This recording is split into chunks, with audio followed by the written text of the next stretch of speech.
मी तिथं बसल्यान मम्मीने बोलवल्यान मला तुला मम्मीने कशाने भाजलं? उलटानं.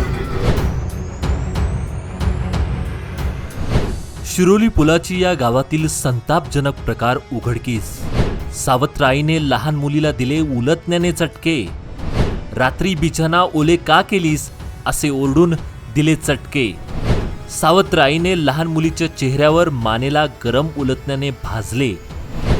इतकेच नाही तर त्या विकृत सावत्र आईने मुलीच्या कमरेवर आणि प्रायव्हेट पार्टलाही दिले चटके.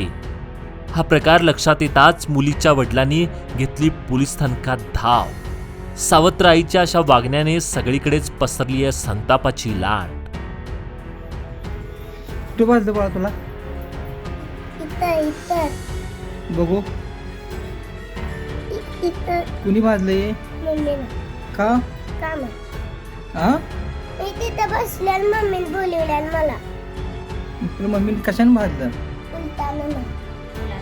ओळखलं ना? नाव काय तुझं? राणी.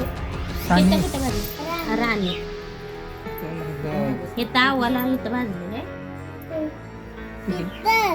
इथं बसली हाताला पण भाजलं. हाताला पण भाजलंय. हे पूजा झाल्यासारखं झालं. शिरोली MIDC पोलीस स्टेशन येथे गुन्हा नंबर 253/2024 भारतीय न्याय संहिताचे कलम 118(1) तसेच ज्युव्हेनाइल जस्टिस ॲक्टचे कलम 75 नुसार गुन्हा दाखल करण्यात आलेला आहे. या गुन्ह्याची हकीकत अशी आहे की पूजा शुभम मगरे ही जी महिला आहे, तिनं तिची जी सावत्र मुलगी आहे 6 वर्षाची, तिला अंथरुणामध्ये लघुशंका केली म्हणून तिला उलाटण्यानं चटके दिलेले आहेत. त्यानुसार सदरचा गुन्हा दाखल करण्यात आलेला आहे. तसेच सदर गुन्ह्यातील जी आरोपी आहे हिला कालच अटक करण्यात आली असून तिला आज रोजी कोर्टात हजर करण्यासाठी नेलेलं आहे.